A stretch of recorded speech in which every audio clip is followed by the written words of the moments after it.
सबोपदेशक की पुस्तक 10 अध्याय उसके 8 वचन में लिखा है, जो गड्ढा खोदे वह उसमें गिरेगा। वचन में लिखा, जो गड्ढा खोदे वह उसमें गिरेगा और जो बाड़ा तोड़े उसको सर्प डसेगा। यहाँ पे क्या लिखा? जो गड्ढा खोदे वह उसमें गिरेगा और जो बाड़ा तोड़े उसको सर्प डस लेगा। जो लोग दूसरों के लिए गड्ढा खोदते हैं, जो लोग दूसरों का बुरा करते हैं, जो लोग किसी के ऊपर जादू टोना कर देते हैं, जो लोग किसी का बुरा सोचते हैं, जो लोग दूसरों के लिए खड्डा खोदते हैं, वो एक दिन खुद ही उस गड्ढे में गिरते हैं, ऐसा प्रभु का वचन कहता है। यहाँ पे क्या लिखा? जो गड्ढा खोदे वह उसमें गिरेगा। आजकल लड़ाई पता किस चीज की रह गई है? आजकल लड़ाई रह गई है जादू और टोने की। कोई किसी के ऊपर लठ नहीं मारता, कोई किसी के ऊपर गोली नहीं चलाता, कोई कुछ नहीं करता। अगला चुपके से क्या करता है? पैरों के नीचे से मिट्टी उठा ली, कोई कपड़ा चुरा लिया उसका, कोई बाल का एक तो बाल काट लिए या बाल चुरा लिए। ध्यान से बच्चों सुनना, आजकल लड़ाई इस चीज की रह गई है कि ना कोई किसी को शक हो, ना कोई बंदा पुलिस केस हो बंदे के ऊपर, ना कोई किसी बंदे के ऊपर कोई ऐसी वैसी कोई बात हो। अगला क्या करता है? भी अंदर खाते करवा दो सारा काम, छाने को दे दो 20,000 दे दो 30,000 दे दो, अगले का भट्टा बिठा दो। हालेलुया। तो पर बाइबल ऐसा कहती है कि जो लोग गड्ढा खोदते हैं, जो लोग दूसरों का बुरा करते हैं, परमेश्वर सब कुछ देख रहा है, उसकी लाठी में आवाज नहीं है। परमेश्वर की लाठी में आवाज नहीं है, खुदा सब देख रहा है। वो जीवित परमेश्वर है, सच्चा न्याय करने वाला वो परमेश्वर है। हालेलुया। समझ रहे हो मेरी बात? परमेश्वर सच्चा न्याय करने वाला है। जो लोग किसी का बुरा करते हैं, जो लोग किसी के लिए गड्ढा खोदते हैं, एक दिन वो लोग उसी में गिर जाते हैं। आपने किसी का बुरा नहीं करना।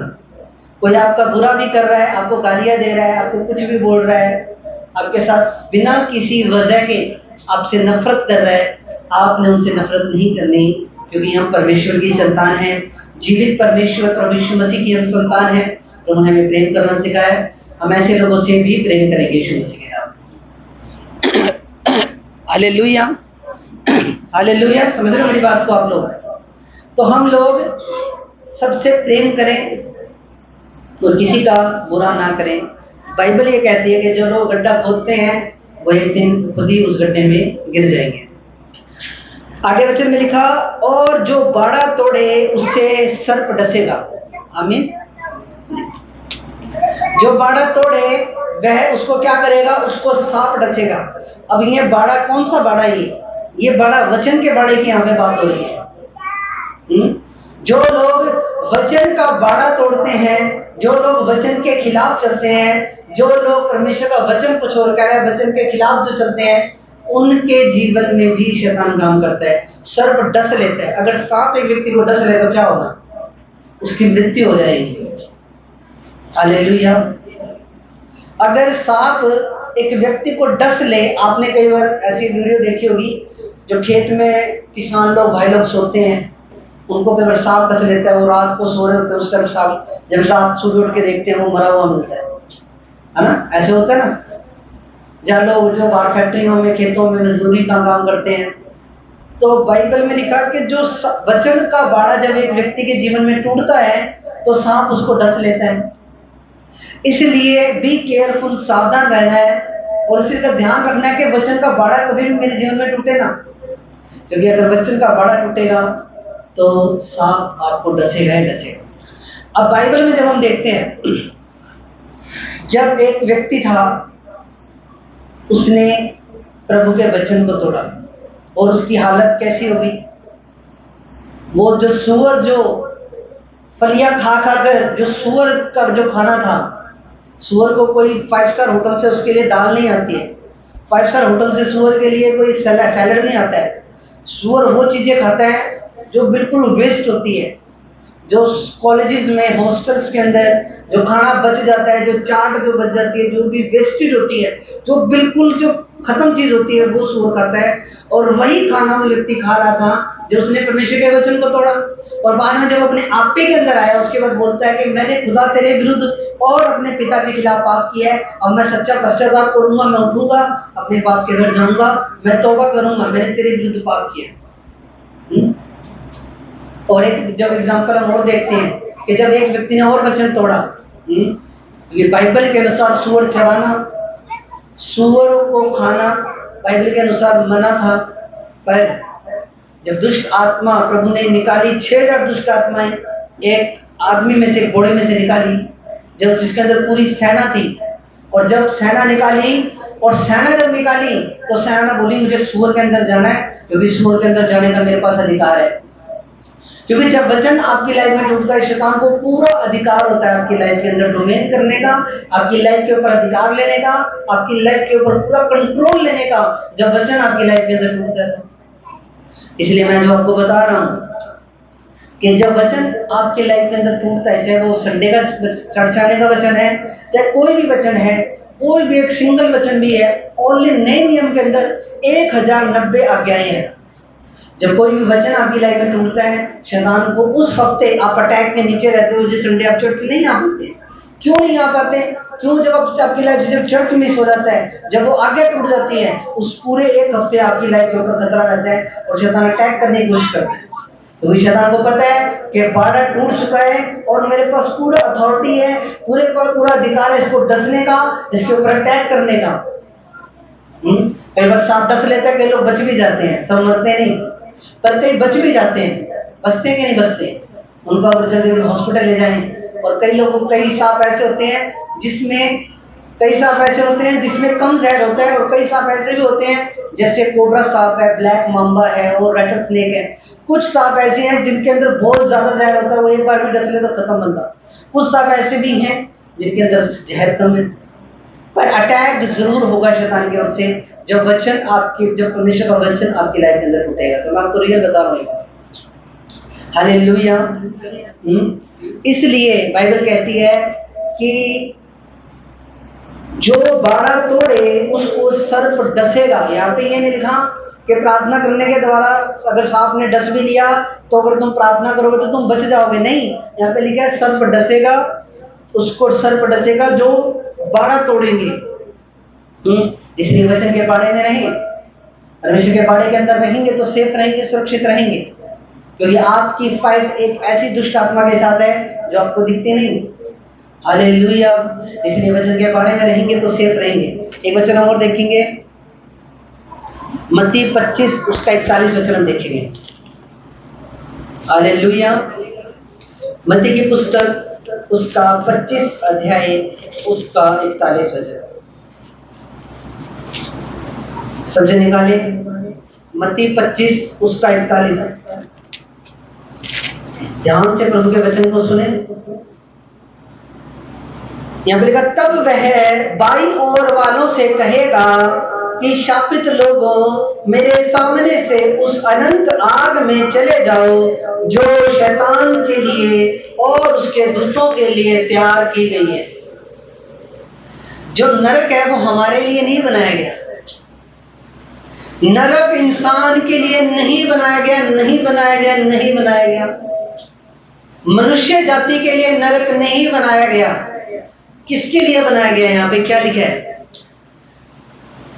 मेरे सामने से उस अनंत आग में चले जाओ जो शैतान और उसके दूतों के लिए बनाई गई है। नरक किसके लिए बनाया गया? शैतान के लिए और उसके दूतों के लिए बनाया गया है, हमारे लिए नहीं बनाया गया। पर जब बाइबल कह रही है हे शापित लोगों, यानी जो लोग श्राप के अंदर हैं, जो लोग श्रापित हैं, वो लोग नरक की आग में जाते हैं। हालेलुया। तो अगर हम प्रभु में हैं तो बाइबल में तो ये भी लिखा है कि एक वचन मैं पढ़ूंगा भजन प्रकाशित वाक्य के अंदर से। प्रकाशित वाक्य उसका 21 के 8 में लिखा है कि डरपोक लोग, अविश्वासी लोग, घिनौने, हत्यारे, भयविचारी, टोना, मूर्ति पूजक और सब झूठों का भाग उस झील में मिलेगा जो आग और गंधक से जलती रहती है। अब प्रभु ने यहाँ पे तो ये बात बोल दी है कि हे भाई, मैंने जो बनाया है नरक, वो मैंने किसके लिए बनाया है? वो मैंने शैतान के लिए बनाया और उसके दूतों के लिए बनाया है। पर परमेश्वर का वचन प्रकाशित वाक्य में क्या कह रहा है कि डरपोक लोग, अविश्वासी लोग, घिनौने लोग जो घिनौने काम, गंदे काम, लुच्चपन वाले काम करते हैं, हत्यारे लोग जो हत्याएं करते हैं, भयविचारी लोग जो गंदा देखते हैं, गंदा सोचते हैं, तो जादू टोना करने वाले भयविचारी लोग, मूर्ति पूजक, ऐसे लोगों का भाग झील में मिलेगा। तो अगर कोई व्यक्ति इस कैटेगरी के अंदर है तो वो भी नरक ही जा रहा है, चाहे वो संडे चर्च आने का दिखावा जितना मर्जी कर रहा है, पर वो व्यक्ति भी नरक की आग में, उस आग और गंधक से जो झील जल रही है, उस आग और गंधक से जो झील जलती है, उसके अंदर ही वो व्यक्ति जा रहा है। तो आपको इस चीज का ध्यान रखना है, आपने अनंत जीवन पाना है, ये आपकी दौड़ है और इस दौड़ को आपने पूरा करना है। अगर एक व्यक्ति सब कुछ प्राप्त कर ले, सब कुछ ग्रहण कर ले, चंगी कोठियां ले ले, चंगी कारें ले ले और चंगा उसका बैंक बैलेंस हो, और उसकी आत्मा ही अगर बच ना पाए तो उसका क्या फायदा है? हालेलुया। कोई अगर 100 करोड़ का 500 करोड़ का महल भी बना ले, क्या वो महल अपने साथ ले जा पाएगा? चाहे वो जितना सोने की ईंटें वो इकट्ठी कर ले, तो क्या वो अपने साथ ले जा पाएगा? नहीं ले जा पाएगा। सब कुछ यहीं का यही रह जाएगा। इसलिए अनंत जीवन के बारे में सोचना है कि आपको अनंत जीवन की ओर बढ़ना है, आपको परमेश्वर की ओर बढ़ना है, आपको खुदा के बारे में सोचना है, आपको आगे की सोच के चलना है। ये लाइफ नहीं मेरे साथ तो ठीक है, कट जाएगी, नहीं। अनंत जीवन जो सदा के लिए, जो अनंत काल के लिए, उस जीवन के बारे में आपने सोचना है यीशु मसीह के नाम में। हालेलुया। तो किसके लिए बनाया? नरक किसके लिए बनाया है? शैतान के लिए बनाया है, हमारे लिए नहीं बनाया। पर जब एक व्यक्ति खुदा की अनुग्रह के ऊपर ठोकर मार देता है, जब एक व्यक्ति खुदा के अनुग्रह को तुच्छ जानता है, जब एक व्यक्ति प्रभु की आज्ञाओं को तुच्छ जानता है, जब एक व्यक्ति अपने मन के मुताबिक चलता है, जब एक व्यक्ति अपना मन मर्जिया चलता है, फिर प्रभु भी कहेगा कि तूने मेरे लॉ को, तूने मेरे कानून को अपने जीवन में पूरा नहीं किया, अब तू भी नरक की आग में ही जाएगा। मैंने तुझे बहुत मौका दिया, जब तू धरती पे था मैंने तुझे तौबा करने के बहुत से मौके दिए, पर तूने तौबा की नहीं। तो अपने मन के अनुसार चला, अपनी आंखों के अनुसार चला, अपने शरीर की अभिलाषाओं को तूने पूरा किया। अब मेरे पास भी मेरे बेटे कोई ऑप्शन नहीं है, मैं तुझे उस पवित्र स्थान पे, उस स्वर्ग में नहीं रख सकता, अब तुझे नरक की आग में ही जाना पड़ेगा। हालेलुया, आमीन। आपको पता है शैतान आपके ऊपर अटैक नहीं कर सकता। एक वचन हम देखेंगे, फिर आपको एक चीज समझ में आएगी। अय्यूब की पुस्तक निकालेंगे हम। अय्यूब की पुस्तक, उसका 1, उसका 10 वचन। अय्यूब की पुस्तक 1, 608 नंबर पेज पे है। जल्दी फास्ट निकालें, 608 नंबर पेज पे अय्यूब की पुस्तक। यहाँ पे लिखा 1 की 10 में, क्या तूने उसकी और उसके घर के और जो कुछ उसका है उसके चारों ओर बाड़ा नहीं बांधा? तूने तो उसके काम पर आशीष दी है और उसकी संपत्ति पूरे देश भर में फैल गई। हालेलुया। यहाँ पे क्या कह रहा है शैतान? कह रहे तूने तो एक बाड़ा लगा रखा है, मैं उसको छू ही नहीं सकता, मैं अय्यूब को टच नहीं कर सकता। तूने अय्यूब के चारों ओर एक बाड़ा बांध रखा है। हालेलुया। येलो कलर की कलर पेंसिल होनी चाहिए आपके पास, वचनों को हाईलाइट करा करो, जो वचन मैं बताता हूँ संडे वाले दिन। हालेलुया। प्रभु के कलाम में क्या लिखा? क्या तूने उसके और उसके घर की, उसके प्लॉट के ऊपर, उसकी प्रॉपर्टी के ऊपर, क्या तूने उसके घर की और उसका जो कुछ उसका है उसके चारों ओर बाड़ा नहीं बांधा? तूने तो उसके काम पर आशीष। वहां पे शैतान कह रहा है मैं उसको छू ही नहीं सकता। तूने अय्यूब के ऊपर तो बाड़ा बांधा ही है, उसके परिवार पे भी तूने बाड़ा बांध रखा है, उसकी प्रॉपर्टी के ऊपर बाड़ा बांध रखा है, उसके प्लाट के ऊपर तूने बाड़ा बांध रखा है, उसके खेतों के ऊपर तूने बाड़ा बांध रखा है, मैं उसको नहीं छू सकता। और ये बाड़ा किन लोगों के ऊपर लगता है? एक वचन और पढ़ लो फिर, एक का एक। ऊज देश में अय्यूब नामक एक पुरुष था, वह खरा था, सीधा था और परमेश्वर का भय मानता था, बुराई से दूर रहता था, तब उसके ऊपर बाड़ा लगा। ऐसे नहीं कि जड़े खड़े के ऊपर बाड़ा लग जाएगा। हालेलुया, आमीन। किसके ऊपर बाड़ा लगा हुआ था? वो खरा बंदा था, वो बुराई से दूर रहने वाला बंदा था, वो परमेश्वर का डर मानने वाला बंदा था। उसके अंदर ये चीज थी कि मेरा परमेश्वर मुझे देख रहा है, मेरा खुदा मुझे देख रहा है। हालेलुया। भय मानता था, खराई से चलता था, बुराई से दूर रहता था। अगर आप भी ये 3 या 4 काम कर लो, बुराई से दूर रहना शुरू कर दो, परमेश्वर का डर मानना शुरू कर दो, खराई से पवित्रताई से चलना शुरू कर दो, सीधाई से चलना शुरू कर दो, आज ही बाड़ा यहोवा का जो अय्यूब के ऊपर लगा हुआ था, वो बाड़ा आज आपके ऊपर लगने के लिए जा रहा है। यीशु मसीह के नाम में तारीफ कर दो इस बात के लिए।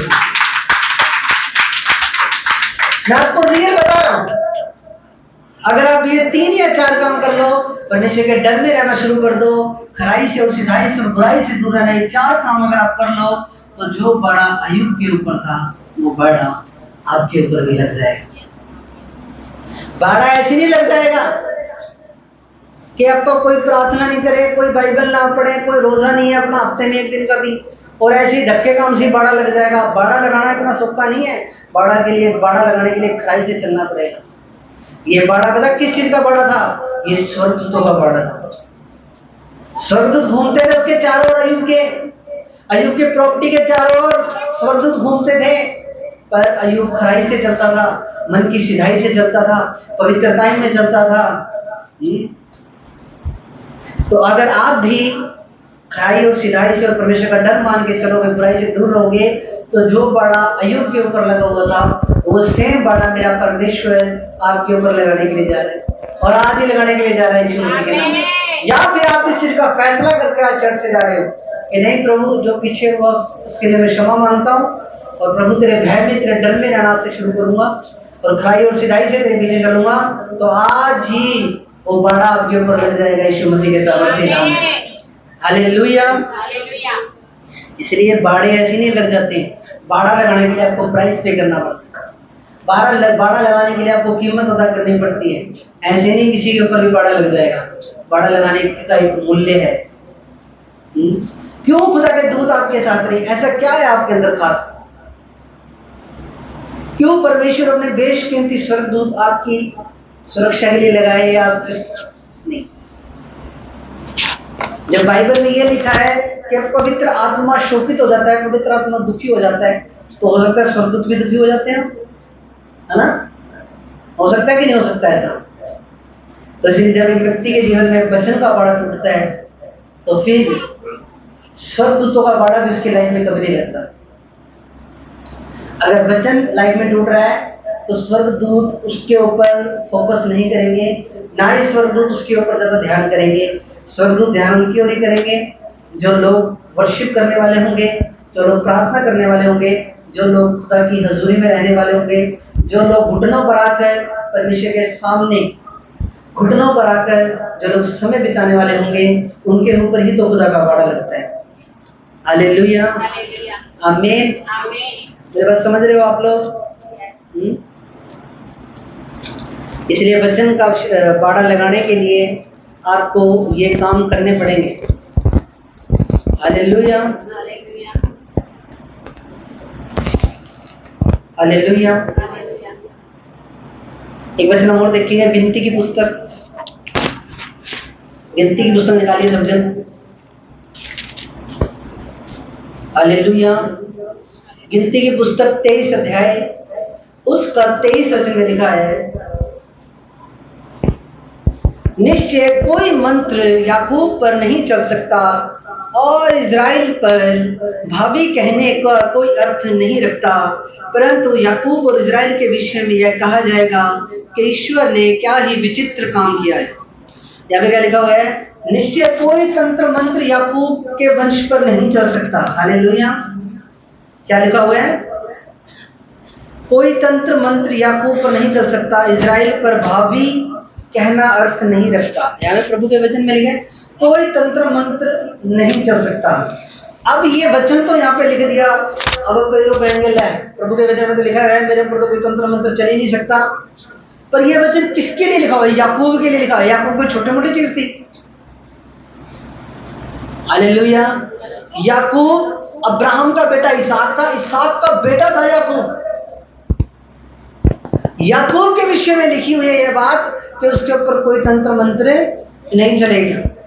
याकूब की प्रेयर लाइफ पता कितनी थी? सारी सारी रात याकूब प्रार्थना करता। अब कई सीधा कहेंगे ले प्रभु ने तो मेरे लिए अच्छा हुआ है, मेरे ऊपर तो कोई तंत्र मंत्र चले और प्रार्थना है नहीं 5 मिनट की भी। भाई याकूब नाम लिखा हुआ है यहाँ पे, तो दोबारा पढ़ता हूँ। निश्चय कोई मंत्र याकूब पर नहीं चल सकता। इसका नाम लिखा हुआ है, इसका लिखा है।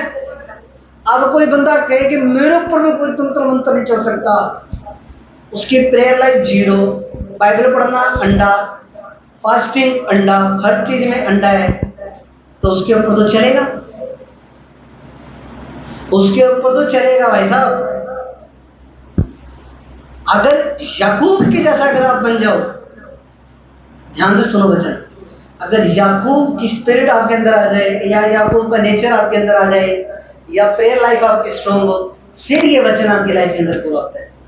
क्रिश्चियनिटी के अंदर पता क्या सबसे बड़ी कमी है? हर वचन को क्या करेंगे? अपने ऊपर ले लेते हैं। ये नहीं देखते कि किसके बारे में लिखा हुआ है, किस कंडीशन में लिखा हुआ है, किसको खुदा का वचन बोल रहा है। सारे प्रॉमिस, सारे वादे धर्मी लोगों के लिए, जो खुदा के वचनों पे चलते हैं उनके लिए। बस मैं इतना बोले क्लियर कर। सारे प्रॉमिस, सारे वादे जो प्रभु ने अब्राहम को बोला था, मैं तुझे कनान देश दूंगा, आजा दूध और मधु की धाराएं बहती होंगी, किसको? अब्राहम के लिए बोला था, अब्राहम के लिए बोला था। और जब आगे जाके जब अब्राहम के वंश के लोग प्रभु की विधियों पे चलना छोड़ दिया, बाल देवता की पूजा करने लगे, अश्तारात देवी की पूजा करने लगे, इजबेल की पूजा करने लगे, परमेश्वर ने उन्हीं लोगों को, जो अब्राहम का वंश था, परमेश्वर ने उनको बेबीलोन की बंधुआई में भेज दिया। दूसरे राजाओं ने उनके ऊपर शासन किया। जब वचन टूटता है, आपके ऊपर अधिकार लेने का शैतान के पास पूरा अधिकार हो जाता है। तो वादे प्रॉमिस हैं कि मैं तुझे दूध और मधु की धाराओं जहां बहती होंगी वहां लेके जाऊंगा, पर एक धर्मी व्यक्ति के लिए जो खुदा के वचन पे चलता होगा उसके लिए। हालेलुया। वादे हैं प्रभु के। मैं ये नहीं कह रहा कि प्रभु ने हमसे वादे नहीं कर रखे, पर यहाँ पे देखो क्या लिखा, याकूब पर नहीं चल सकता। ऐसे नहीं लिखा कि प्रभु ने कि जो आने वाले टाइम में जो 2025 के अंदर जो चर्च में आ रहे होंगे उनके ऊपर किसी के ऊपर भी ज्यादा तंत्र मंत्र नहीं चलेगा। नहीं, याकूब, अगर तुम्हारा लाइफस्टाइल याकूब जैसा है, अगर तुम्हारी प्रेयर लाइफ याकूब जैसी है, अगर खुदा का आत्मा तुमसे बात कर रहा है, फिर ये वचन तुम्हारी लाइफ में पूरा होता है कि याकूब के ऊपर कोई भी तंत्र मंत्र नहीं चल सकता। एक व्यक्ति वचन को तभी क्लेम कर सकता है अपनी लाइफ के अंदर जब वो व्यक्ति खुद वचन पर चल रहा होता है। हालेलुया। ऐसे तो बाइबल में बहुत से वचन है, आशीष के भी है, बहुत से हैं। इसहाक ने पानी की बूंद नहीं, अकाल पड़ा हुआ था देश के अंदर, अकाल के टाइम के अंदर बीज बो दिया और वो भी फलवंत हो गया। पर इसहाक की प्रेयर लाइफ कितनी थी, वचन पे मनन कितना करता था इसहाक। हालेलुया। तो कोई भी वचन है उसको आप डायरेक्ट अपनी लाइफ के ऊपर इंप्लीमेंट नहीं कर सकते। पहले आपको देखना पड़ेगा कि किसके ऊपर वो वचन बोला गया है, कैसी लाइफस्टाइल मुझे जीनी चाहिए, कैसा वचन के अंदर मुझको रहना है, फिर वो वचन आपकी लाइफ के अंदर पूरे होते हैं यीशु मसीह के सामर्थ्य नाम में। हालेलुया, आमीन, हालेलुया। एक लास्ट वचन मैं पढ़ूंगा, प्रकाशित वाक्य निकालेंगे हम सब। प्रकाशित वाक्य उसका 12 उसका 11 वचन। प्रकाशित वाक्य 12 अध्याय उसका 11 वचन।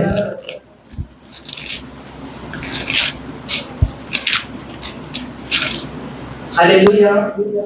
यहाँ पे लिखा, वे मेमने के लहू के कारण, वे मेमने के लहू के कारण और अपनी गवाही के वचन के द्वारा शैतान पर जयवंत हुए।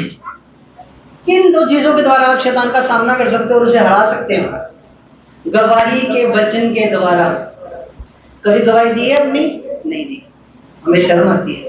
तो प्रभु भी कहेगा, मुझे भी शर्म आती है तुम्हें स्वर्ग ले जाने में, मुझे भी शर्म आती है कि यहोवा के सामने तुम्हें अपना बेटा कहने में। गवाही के वचन के द्वारा तुमने शैतान पे जय पानी थी, गवाही हम दे नहीं रहे हैं, डर रहे हैं। गरीब लोगों को दे सकते हो गवाही अपनी, उनसे तो डरने की जरूरत नहीं है।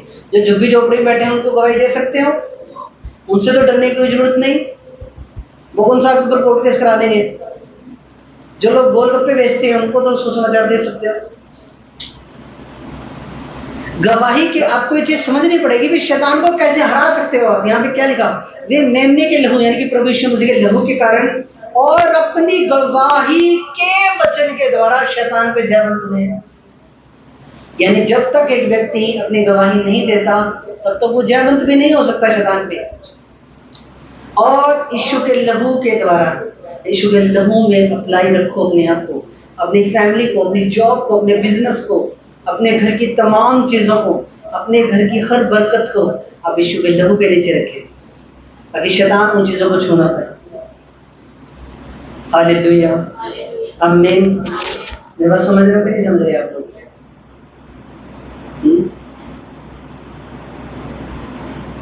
लहू के नीचे रहना है शैतान पे अगर फतेह पानी है। लहू के द्वारा और अपनी गवाही के वचन के द्वारा। हम गवाही कई बार देते नहीं है, अरे यार इसको पता नहीं लग जाए कि मैं क्रिश्चियन हूँ, अरे मैंने इसको जीसस के बारे में बता दिया इसको पता लग जाएगा कि भाई मैं जीसस को मानता हूँ, यीशु मसीह को मानता हूँ, फिर ये मुझ पर टोंट मारेगा, अरे तूने तो धर्म बदल लिया, अगर तूने तो ये बदल लिया। बस इस डर से कई बार हम सुसमाचार नहीं सुनाते। प्रभु कहता है कि जो मेरे लिए अपने प्राण को खो देगा वो अपने प्राण को पालेगा, और जो अपने प्राण की चिंता करेगा वो उसे खो देगा। तो खुल के गवाही देनी है, खुलकर जीसस के बारे में बताना है। यीशु के लहू में अपने आप को ढांप के रखें। मैं आपको बता रहा हूँ, दुनिया के अंदर आप जीसस में हो आपको पता नहीं लग रहा, पर दुनिया के अंदर मैं बता रहा हूँ इतनी ज्यादा प्रॉब्लम्स है, इतने ज्यादा लोग परेशान हैं, इतने ज्यादा लोग दुखी हैं। आप जीसस में हो, आपकी लाइफ जैसे गर्म तवे के ऊपर अगर मक्खन छोड़ दिया जाए ना, तो मक्खन कैसे हो स्लाइड करता है इधर उधर, ऐसे चल रही है आपकी लाइफ। तो पर मैं बता रहा हूँ जिनकी लाइफ में जीसस नहीं है उनकी लाइफ चेक करके देखो आप, उनकी लाइफ में दुख है, परेशानियां हैं, उनकी लाइफ में टेंशन है, उनकी लाइफ में कर्जे, दिक्कतें, परेशानियां, बहुत कुछ है। अगर घर में एक व्यक्ति भी नशा करने लग जाए, मान लो कोई चिट्टा है, भुक्की है, ये नशों की बात कर रहा हूँ, बड़े लेवल के नशे जो हैं, ड्रग्स, कोकीन, अगर इस तरीके के नशे में अगर कोई घर का एक भी मेंबर पड़ जाए वो घर बिल्कुल बर्बाद हो जाता है। या फिर मेडिकल नशे, गोलियां खाना, तो वो घर साफ हो जाता है बिल्कुल पूरा। हालेलुया। पर हम प्रभु में हमारी लाइफ बहुत स्मूथली चल रही है, पर हम अपनी गवाही के वचन के द्वारा और यीशु मसीह के लहू के द्वारा शैतान के ऊपर जयवंत होते हैं। इसलिए अपनी गवाही देना कभी बंद ना करें, अपनी गवाही जरूर दें। हालेलुया। तो मेरा बिलीव है आज के वचन के द्वारा आपने आशीष पाई है, बरकत पाई है। अपने वचन को ना कान से सुनकर उसको दिल में लेके जाएगा। वचन की रिस्पेक्ट करना सीखो। वचन की अगर इज्जत करोगे वचन तुम्हारी इज्जत करेगा। ऐसे नहीं कि इधर से सुना उधर से नहीं, आप वचन को रिस्पेक्ट नहीं दे रहे हो। वचन को इज्जत से सुनना है, खुदा का जीवित कलाम है, प्रभु के वचन को उसके दिल में रखो, उस पर मनन करो कि प्रभु के दास ने जो वचन दिया उस पर मैं मनन करता हूँ। जो वचन बोले जाते हैं उनको नोट डाउन करो कभी। हालेलुया, आमीन। मैं आपको बता रहा हूँ अगर आप वचन का ऑनर करना स्टार्ट कर दो और वचन का आदर देना स्टार्ट कर दो, प्रभु की महिमा को बढ़ाएगा। प्रैक्टिकल करके देखो अपनी लाइफ में, ग्लोरी को बढ़ा देगा परमेश्वर आपकी। आमीन। इसलिए वचन को रिस्पेक्ट दो, वचन की इज्जत करो। वचन आपकी लाइफ पे काम करता है, वचन आपको सुधारता है, आपका मार्गदर्शन करता है वचन। तो वचन की रिस्पेक्ट करनी है आप लोगों ने। आमीन, हालेलुया। आओ दुआ करें, आंखें बंद करेंगे। मेरे महान और जीवित पिता, सर्वशक्तिमान पिता, प्रभु आज का वचन के लिए हम धन्यवाद करते हैं। प्रभु जो कलाम, जो वचन तेरे बेटे बेटी ने सुने, इनको जीवन में 100 गुना फलों को लेकर आए। कोई शैतान दुष्ट आत्मा इस कलाम को जो ना करने पाए, प्रभु ये वचन को अपनी लाइफ में सीरियस लें, तेरी प्रार्थना में रहें। ये परमेश्वर तेरी महिमा करें, तेरी स्तुति करें। यीशु मसीह के सामर्थ्य नाम में दुआ मांगते हैं। आमीन, आमीन।